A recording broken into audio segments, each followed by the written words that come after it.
قرآن قرآن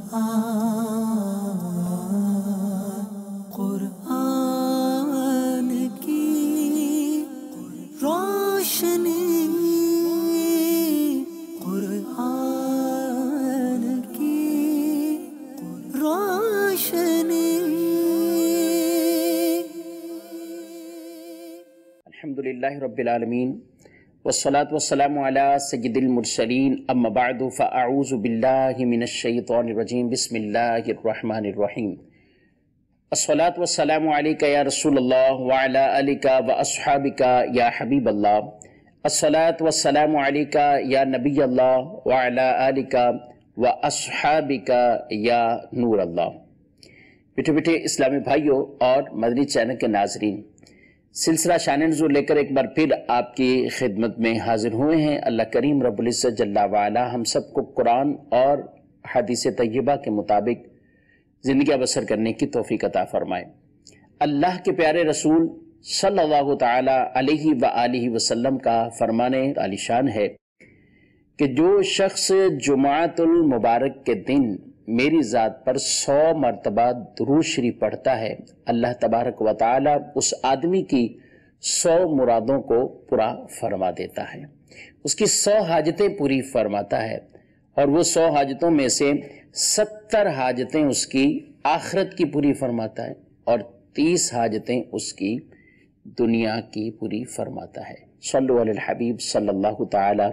علی محمد صلی اللہ علیہ وآلہ وسلم۔ صلاۃ و سلام علیکہ یا سیدی یا رسول اللہ وعلی آلکہ واصحابکہ یا سیدی یا حبیب اللہ۔ آج ہم قرآن مجید فرقان حمید کی سب سے بڑی سورہ مبارکہ، اور جس کو سورہ بقرہ کہا جاتا ہے، اس سے متعلق چند باتیں انشاءاللہ العزیز آج کے اس درس میں شامل کریں گے۔ اس سورہ بقرہ کو سورہ بقرہ کہنے کی وجہ تسمیہ کیا ہے، کیوں اس کو یہ کہا جاتا ہے، اس کے ساتھ ساتھ سورہ بقرہ میں اللہ تبارک و تعالی نے جو ارشادات فرمائے ہیں ان کو ایک مضامین کے اعتبار سے کون کون سے اہم اس میں احکامات سے متعلق، واقعات سے متعلق۔ سورہ بقرہ بہت ایک بڑی سورت ہے، جی ہاں، اور قرآن مجید فرقان حمید کی سب سے بڑی سورہ مبارکہ کہلاتی ہے، اور سب سے بڑی سورت مبارکہ ہے یہ۔ اور جہاں اس سورہ مبارکہ کے اندر بہت سے احکامات کو نازل فرمایا، بیان فرمایا، وہاں سورہ بقرہ کے بہت سے فضائل بھی ہیں، جی ہاں۔ قرآن مجید فرقان حمید کی اس سورہ مبارکہ کی اگر گھر کے اندر تلاوت کی جائے اور اس کو اپنے معمول میں شامل کیا جائے تو اس کی بڑی برکات ہیں، بڑے ثمرات ہیں۔ نبی کریم صلی اللہ علیہ وآلہ وسلم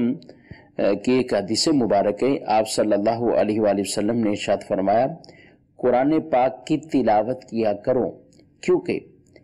وہ قیامت کے دن اپنی تلاوت کرنے والوں کی شفاعت کرے گا۔ اور 2 روشن سورتیں سورہ بقرہ اور سورہ آل عمران پڑھا کرو، کیونکہ یہ دونوں قیامت کے دن اس طرح آئیں گی جس طرح 2 بادل ہوں یا 2 سائبان ہوں، یعنی 2 بادل اس کے اوپر یا سائبان، بالکل جو ہے وہ ابھی بادلوں کی طرح ہی سمجھ لیجئے۔ اور فرمایا کہ یہ دونوں صورتیں اپنے پڑھنے والوں کی شفاعت کریں گی۔ سورہ بقرہ پڑھا کرو کیونکہ اس کو پڑھتے رہنے میں برکت ہے، اور نہ پڑھنے میں محرومیت ہے، یعنی ثواب سے محرومیت ہے۔ اور پھر ارشاد فرمایا کہ جادوگر اس کا مقابلہ کرنے کی طاقت نہیں رکھتے۔ سورہ بقرہ سے گویا کہ جادو کی بھی حفاظت ہوتی ہے۔ سورہ بقرہ سے ایسے شریر جنات وہ گھر کے اندر کسی معاملے کے اندر وہ اثر انداز نہیں ہو سکیں گے۔ شریر جنات سے بھی ایک طرح کی جو ہے وہ حفاظت ہو جاتی ہے۔ تو سورہ بقرہ کے بارے میں ایک اور روایت میں نبی کریم صلی اللہ علیہ وآلہ وسلم نے ارشاد فرمایا اپنے گھروں کو قبرستان نہ بناؤ، یعنی اپنے گھروں میں بھی عبادت کیا کرو۔ قبرستان نہ بنانے سے یہاں جو تشبیہ دی گئی یا اس کی مثل قرار دیا گیا کہ قبرستان میں جب ہم نماز نہیں پڑھتے، یوں کہ سامنے آدمی کے قبر ہو تو قبر کے سامنے نماز پڑھنے کی شرعاً اجازت نہیں ہے کہ بلا حائل وہاں پہ نماز پڑھی جائے قبروں کے سامنے۔ اور قبرستان کے اندر کوئی نماز کی جگہ مختص ہے، جیسے جنازہ گاہ ہوتا ہے یا کوئی اور اسی طرح نماز کی جگہ ہے جہاں لوگ نماز پڑھیں، کوئی حرج نہیں، جہاں سامنے قبریں نہیں آ رہی، یا قبروں کے اور نمازی کے بیچ میں ایک دیوار بنی ہوئی تو بھی نماز پڑھی جا سکتی ہے۔ مگر براہ راست یعنی سامنے قبر ہو اور اس قبر کے سامنے کھڑے ہو کر نماز پڑھنے کی یہ شرعاً اجازت نہیں ہے۔ تو حدیث رسول صلی اللہ علیہ وسلم نے فرمایا کہ اپنے گھروں کو قبرستان مت بناؤ، یعنی ہم اپنے گھروں میں بھی عبادت کو بچا لائیں، گھر میں بھی عبادت کیا کریں، اس کے فوائد، اس کے ثمرات جو ہے وہ ہمیں حاصل ہوں گے۔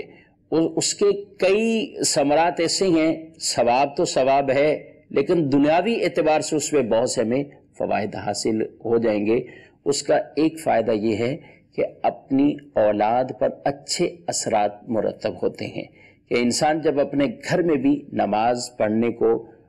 معمول بناتا ہے، اور اس سے مراد وہ نمازیں ہیں جو ہم اپنے گھروں میں رہتے ہوئے اپنے گھر میں رہتے ہوئے نوافل ہم پڑھ رہے ہوں، سنتیں پڑھ رہے ہوں، کوئی بھی ہم اس طرح کے جو ہے وہ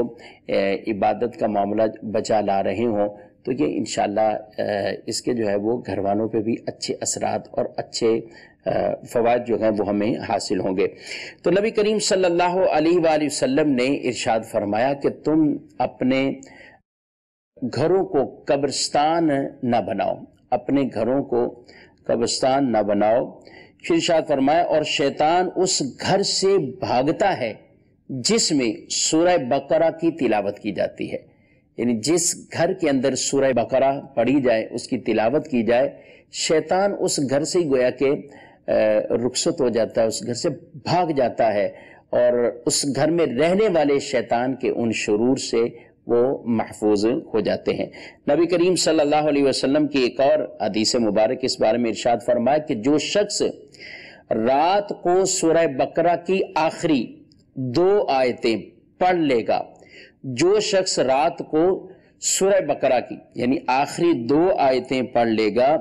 وہ ناگہانی مصیبتوں سے اس کے لیے کافی ہو جائیں گے، یعنی وہ ان ناگہانی آفتوں سے اور مصیبتوں سے اللہ اس آدمی کی حفاظت فرمائے گا۔ ایک اور حدیث میں ارشاد فرمایا ہر چیز کی ایک بلندی ہے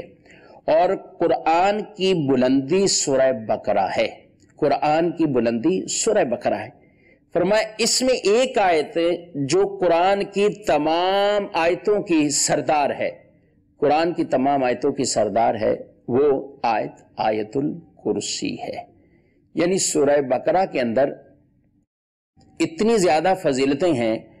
اس کی ایک حکمت یہ بھی ہے کیونکہ اس کے اندر وہ آیت بھی چونکہ شامل ہے جو تمام آیاتوں کی سردار ہے،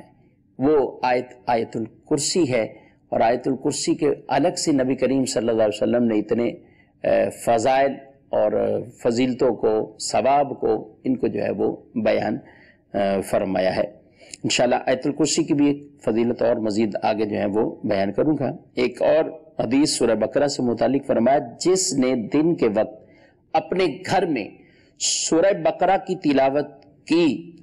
تو 3 دن تک شیطان اس گھر کے قریب نہیں آئے گا۔ جس نے گھر میں سورہ بقرہ کی تلاوت کی 3 دن تک شیطان اس کے گھر قریب نہیں آئے گا، اور جس نے رات کے وقت اپنے گھر میں سورہ بقرہ کی تلاوت کی تو 3 راتیں اس گھر میں شیطان داخل نہیں ہوگا۔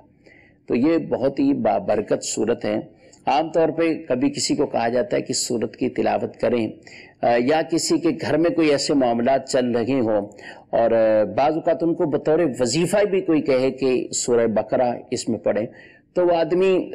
انتظام کر لیتا ہے، کسی کا کوئی قاری صاحب، کوئی حافظ صاحب ان کو ڈیوٹی لگا دی، اور جو بھی ہے ان کو اس حوالے سے جو ہے وہ اپنے معاملے کو وہ درست کرنے کی کوشش صحیح کی جاتی ہے۔ لیکن یہ اپنی جگہ ہے، آپ بے شک یہ عمل کیجئے، آپ قرآن میں گھر میں تلاوت بھی کروائیں، کسی سے پڑھوائیں بھی، ثواب کے کام ہیں، اچھے کام ہیں، لیکن ہم خود بھی پڑھنے والے بنیں، ہم خود پڑھیں۔ جب اس طرح کا معاملہ ہو، بطور خاص ہمیں خود پڑھنا بھی چاہیے۔ ہر چیز کا حل پیسہ ہی نہیں ہے کہ ہم پیسہ دے کے یہ معاملہ کر لیں، پیسہ دے کے یہ، دیکھیں پیسے دے کر ہم کئی چیزیں، کئی معاملات ہم کر لیتے ہیں، ٹھیک ہے اپنی جگہ ہے، لیکن جو ہماری ذاتی عبادات کے معاملات ہیں اس میں کوتاہی اور کمی نہیں ہونی چاہیے۔ انسان کسی کو کروڑوں روپے دے دے تو اپنی نماز تو ادا نہیں کر سکتا، اپنی نماز تو اس کو خود ہی پڑھنی ہوگی۔ اس طرح قرآن سے جو براہ راست ہمیں فضائل اور برکات جو ہیں وہ حاصل ہوں گے، وہ ان میں کما حق و فوائد تب ملے گے جب ہم خود بھی پڑھیں قرآن، خود بھی قرآن کی تلاوت کریں۔ ذہن نصیب آپ سورہ بقرہ پڑھیے اور اپنے گھر میں بچوں کو اس کی تعلیم دیں، اپنی دکان پر پڑھیں۔ آپ دیکھیں کس طرح ہمارے اس گھر کے اندر اللہ کی خصوصی جو ہے وہ برکتیں انشاءاللہ نازل ہوں گی۔ یہی قرآن مجید فرقان حمید کی سورہ بقرہ ہے، جس میں اللہ تبارک و تعالی نے قرآن پاک، قرآن مجید فرقان حمید کے اندر شروع میں ہی سورہ بقرہ کے متقین کے اوصاف کو بیان کیے اور منافقین کی علامتوں کو بھی اور بری خصلتوں کو بھی بیان فرمایا۔ اس میں قرآن مجید فرقان حمید کے بے مثل کتاب ہونے پر وہ بیان سورہ بقرہ میں ہی ارشاد فرمایا، اور اس کی مثل لانے کا دعویٰ اور نہ لانے کے اوپر بھی گویا کہ یہ کہہ دیا گیا کہ تم ہرگز اس کا مثل لا بھی نہیں سکتے۔ وہ بھی مضامین ٹوٹل اس سورہ بقرہ کے اندر کچھ بیان کیے گئے۔ حضرت آدم علیہ السلام کی تخلیق کا واقعہ، حضرت آدم علیہ السلام کو فرشتوں نے سجدہ کرنا اور ابلیس کا انکار کرنا، تکبر کرنا، اور پھر اس کو جو ہے وہ وہاں سے مردود اور نکالا جانا، اس کا بھی سورہ بقرہ کے اندر بیان ہوا ہے۔ یہی سورہ بقرہ ہے جس کے اندر حضرت ابراہیم علیہ السلام نے خانہ کعبہ کی تعمیر کی، اور اس تعمیر کا بھی ذکر، اور تعمیر کے ساتھ ساتھ اس کو آباد کرنے والوں کے حوالے سے، اس کی صفائی ستھرائی کا خیال رکھنے والوں کے حوالے سے وہ بھی احکام اس سورہ مبارکہ کے اندر بیان ہوئے۔ اسی سورہ مبارکہ کے اندر اللہ تعالیٰ نے اپنے پیارے محبوب صلی اللہ علیہ وسلم کو خانہ کعبہ کو قبلہ بنانے کا حکم اسی سورہ مبارکہ کے اندر ارشاد فرمایا ہے۔ یہی سورہ مبارکہ جس کے اندر کئی معاملات، یعنی صفا مروہ کے بھی تذکرے ہیں، گویا کہ ان معنوں میں حج کا بھی بیان ہے، نماز کا بھی بیان ہے، روزے کا بھی بیان ہے، جی ہاں روزے کا بھی اس کے اندر بیان ہے۔ تو کئی عبادات کا اس طور پر سورہ بقرہ کے اندر جو ہے وہ ذکر اللہ تعالیٰ نے ارشاد فرمایا۔ اسی سورہ بقرہ کے اندر جو ہے وہ حضرت ابراہیم علیہ السلام اور 4 پرندوں والے واقعات کا ذکر ہوا، اور یہی وہ سورہ مبارکہ ہے کہ جس کے اندر جو ہے وہ اللہ کی بارگاہ میں رجوع لانے، توبہ اور گناہوں سے توبہ اور استغفار اور دعائیں رب تعالیٰ سے مانگنے، اپنے گناہوں کی مغفرت کی دعائیں مانگنے، ان کا بھی ذکر اسی سورہ مبارکہ کے اندر بیان ہوا ہے۔ تو بہرحال یہ کئی مضامین تھے، اس میں ایک بطور خاص جو سورہ بقرہ کو بقرہ کہا جاتا ہے تو وہ اس گائے کی وجہ سے سورہ بقرہ کو بقرہ کہا جاتا ہے، اور بقرہ عربی زبان میں گائے کو کہتے ہیں۔ جی ہاں، یہ با قوف بقرہ ہے، اور اس کو عربی زبان میں گائے کو کہتے ہیں، اور اس میں چونکہ وہ واقعہ گائے والا موجود ہے، بنی اسرائیل کا ایک وہ بہت بڑا واقعہ ایسا رونما ہوا تھا کہ جس کے ضمن میں ہمیں کئی چیزیں سیکھنے کو ملیں گی۔ آئیے وہ سورہ بقرہ کا جو پس منظر ہے، نام کے وجہ تسمیہ، اس کے بارے میں قرآن پاک کی وہ آیت مبارکہ سنتے ہیں، اس کا ترجمہ، اور پھر اس کی ڈیٹیل میں کچھ وہ واقعے کی طرف ہم بڑھیں گے۔ اللہ تبارک و تعالیٰ نے قرآن مجید میں ارشاد فرمایا، وَإِذْ قَالَ مُوسَىٰ لِقَوْمِهِ إِنَّ اللَّهَ يَأْمُرُكُمْ أَن تَذْبَحُوا بَقَرَةً قَالُوا أَتَتَّخِذُنَا هُزُوًا قال اعوذ باللہ ان اکون من الجاہلین قالوا ادع لنا ربك يبين لنا ما هي قال انه يقول انها بقرة لا فارض ولا بكر حوان بين ذلك ففعلوا ما تؤمرون۔ اور یاد کرو جب موسیٰ نے اپنی قوم سے فرمایا بے شک اللہ تمہیں حکم دیتا ہے ایک گائے ذبح کرو، تو انہوں نے کہا کیا آپ ہمارے ساتھ مذاق کرتے ہیں؟ موسیٰ علیہ السلام نے کہا میں اللہ کی پناہ مانگتا ہوں کہ میں جاہلوں میں سے ہو جاؤں۔ انہوں نے کہا کہ آپ اپنے رب سے دعا کیجئے کہ وہ ہمیں بتائے کہ وہ گائے کیسی ہے گائے۔ فرمایا اللہ فرماتا ہے کہ وہ ایک ایسی گائے ہے جو نہ بوڑھی ہے نہ بالکل کم عمر، بلکہ ان دونوں کی درمیان والی کیفیت والی وہ گائے ہے، تو تم جو ہے وہ کرو جو تمہیں حکم دیا گیا ہے۔ جب یہ ان کو اللہ تبارک و تعالیٰ کا حکم یہ بتایا گیا تو یہ پھر کہنے لگے کہ قَالُوا ادْعُ لَنَا رَبَّكَ يُبَيِّن لَنَا مَا لَوْنُهَا، کہ آپ اللہ سے پوچھئے کہ وہ اس کا رنگ کیا ہے۔ قَالَ إِنَّهُ يَقُولُ إِنَّهَا بَقَرَةٌ صَفْرَاءُ فَاقِعٌ لَوْنُهَا تَسُرُّ النَّاظِرِينَ، کہا کہ اپنے رب سے دعا کیجئے کہ وہ ہمیں بتائے کہ اس گائے کا رنگ کیا ہے۔ فرمایا اللہ فرماتا ہے وہ پیلے رنگ کی گائے ہیں، وہ پیلے رنگ کی گائے جس کا رنگ بہت گہرا، وہ گائیں دیکھنے والوں کو خوشی دیتی ہے، یعنی اس کی آنکھیں خوش ہو جاتی ہیں جب اس کو دیکھتے ہیں۔ پھر انہوں نے کہا کہ قَالُوا ادْعُ لَنَا رَبَّكَ يُبَيِّن لَنَا مَا هِيَ ان البقرۃ تشابہ علینا وَإِنَّا إِن شَاءَ اللَّهُ لَمُهْتَدُونَ، کہا کہ انہوں نے کہا کہ آپ اپنے رب سے دعا کیجئے ہمارے لیے واضح طور پر بیان کرے وہ گائے کیسی ہے، کیونکہ بے شک گائے ہم پر مشتبہ ہو گئی، اور اگر اللہ چاہے گا تو یقیناً ہم راہ پا لیں گے، ہمیں اس گائے کے بارے میں پتہ چل جائے گا۔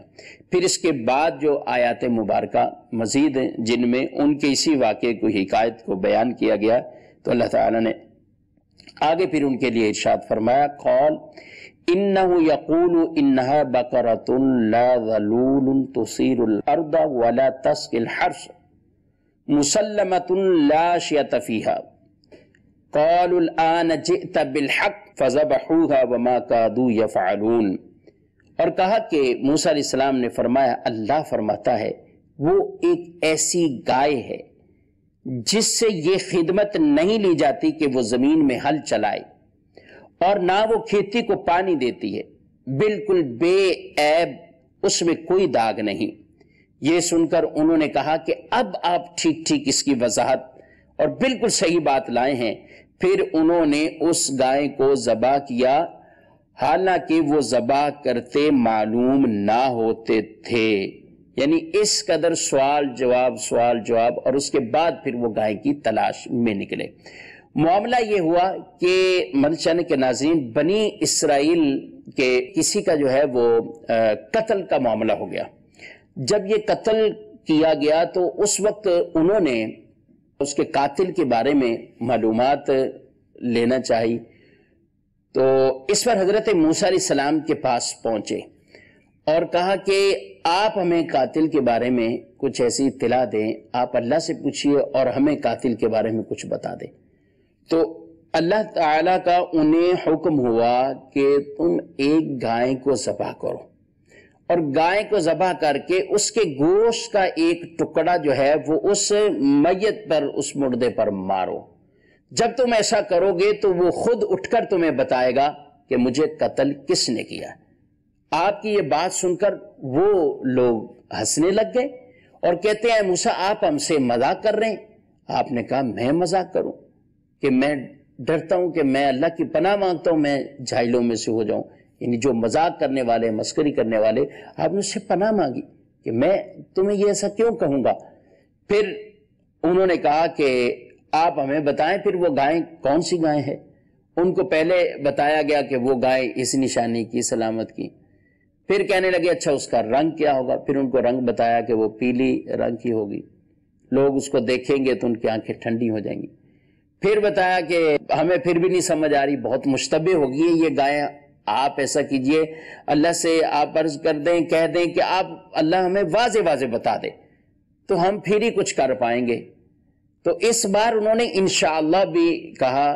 تو تفسیر میں یہ بیان بھی نقطہ کیا گیا کہ انشاءاللہ کی برکات انہیں یہ ملی کہ وہ پھر اس تک جو ہے وہ اس نتیجے تک پہنچ گئے۔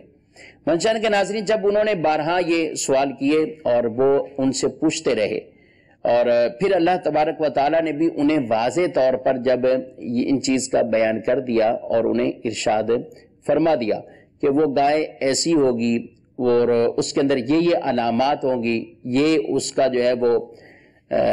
کلر ہوگا، تو پھر وہ اس گائے کو تلاش کرنے کے لیے نکل پڑے۔ معاملہ یہ ہوا کہ بنی اسرائیل کے اندر کس آدمی کے پاس وہ گائیں تھی، وہ گھرانہ بڑا نیک گھرانہ تھا، اور ایسا نیک گھرانہ تھا کہ ان میں ایک اللہ کے پیارے بندے تھے، اللہ کے ایک بزرگ تھے۔ ان کا جب وقت انتقال آیا تو انہوں نے ایک بچیا، ایک گائے جو ہے وہ اس طور پر جنگل کے اندر انہوں نے وہ چھوڑی،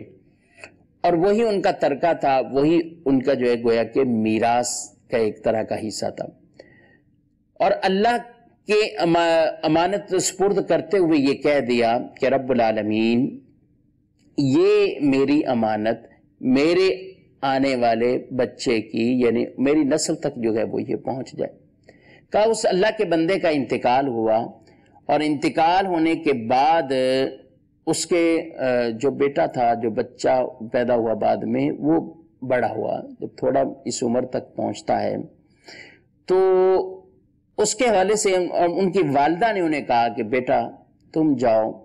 اور جنگل کے اندر وہ جا کر آواز دو، پکارو کہ اللہ تمہیں تمہاری وہ امانت کو واپس کر دے، وہ امانت جو تمہاری ہے اس کو اللہ تعالیٰ تمہیں واپس کر دے گا، جو اللہ کے سپرد کی گئی امانت ہے، جو اللہ تبارک و تعالیٰ کے حضور جو ہے وہ انہوں نے پیش کی تھی تمہارے والد نے۔ تو وہ اس بچے نے جا کر ایسے ہی جنگلات میں کچھ کہا، تو ایک بہت ہی خوبصورت اس کے سامنے وہ پیلی گائے آ جاتی ہے، وہ اس کو لے کر گھر پر آ گئے۔ ان کی والدہ نے ان کو کہا کہ تم اس کو بیچ دو۔ اس وقت گائے کی قیمت جو تھی وہ 3 دینار قیمت ایک طرح کی تھی، تو والدہ نے کہا کہ تم اس کو بیچ دو، لیکن جب تمہارا سودا ہونے لگے تو پھر اس وقت تک نہیں بیچنا جب تک تم مجھ سے مشورہ نہیں کر لیتے، پہلے مجھ سے مشورہ کرنا، پھر اس کو آگے سودے کو اوکے کر دینا۔ وہ شخص بازار کے اندر گیا تو اس کو ریٹ لگ جاتا ہے، 3 دینار کا لگ جاتا ہے، وہ کہتا ہے میں اپنی ماں سے پوچھوں گا۔ تو جو خریدار تھا اس نے کہا کہ میں اتنی مہلت نہیں دوں گا کہ تم اپنی ماں سے پوچھو، تم ماں سے پوچھے بغیر ہی مجھے بیچ دو۔ لیکن وہ جب وہاں جاتا ہے اس نے انکار کیا اور کہا میں اپنی ماں سے پوچھے بغیر نہیں ایسا کروں گا۔ اپنی ماں سے پوچھا، ماں نے کہا ٹھیک ہے بیچ دو، اور اب ظاہر وہ گاہک تو نہیں ملے گا، کہا ٹھیک ہے 3 دینار میں ہی بیچ دینا۔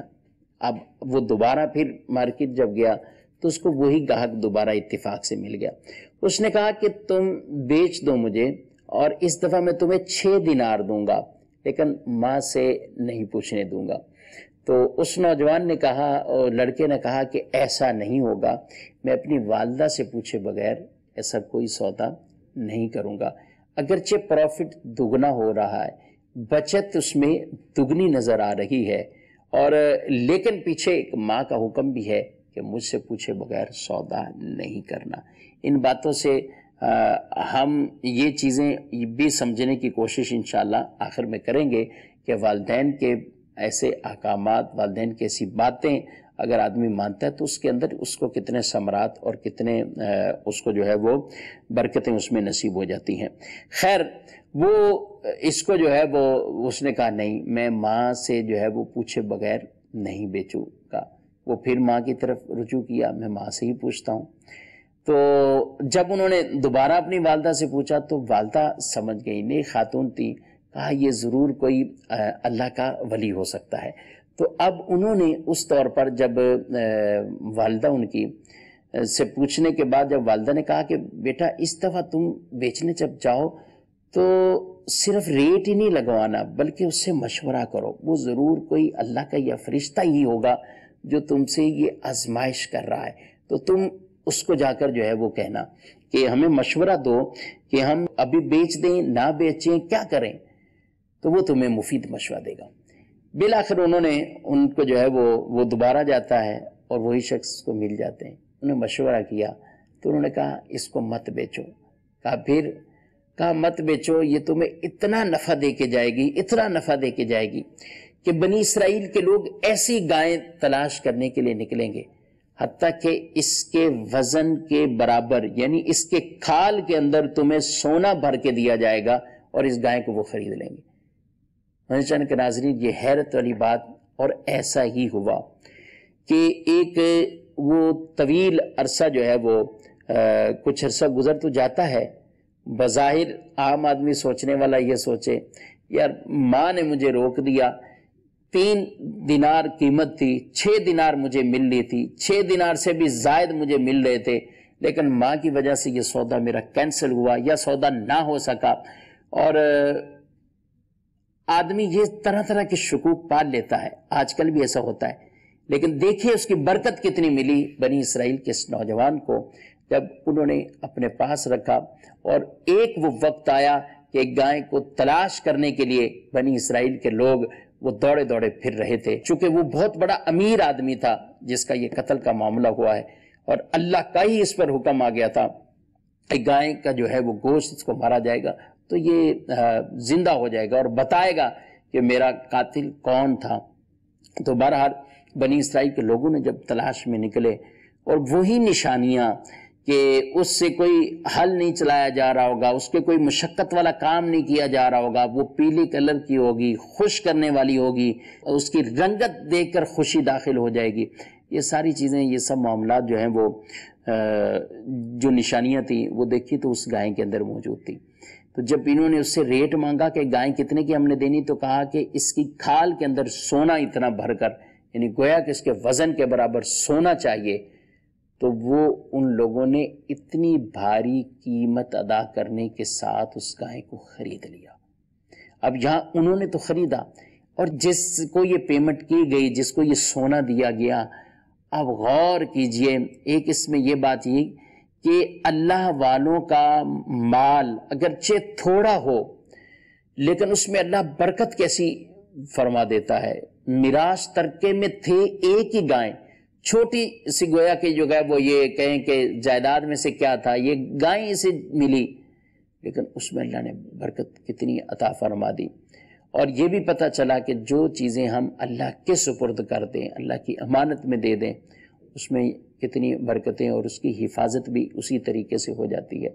اور تیسری اس میں چیز ہمیں یہ بھی جو ہے وہ پتہ چلی کہ اپنے ماں باپ کے کہنے پر بعض اوقات ہمیں جو ہے وہ بعض اوقات ہمیں سمجھ میں نہیں آ رہی ہوتی حکمتیں، لیکن ان میں ہم اگر اتباع اور اطاعت کا اگر جذبہ رکھیں اور ہم وہ کام اس طرح کر لیں، اگر شریعت اجازت دیتی ہو، شریعت کی کوئی خلاف ورزی اس معاملے میں نہ ہو، اور ہم ماں باپ کے ان احکامات کو ہم ترجیح دیں، تو انشاءاللہ اس کے اندر ہمیں بہت سی برکات مل جائیں گی، اس کے اندر ہمارے لیے جو ہے وہ بہت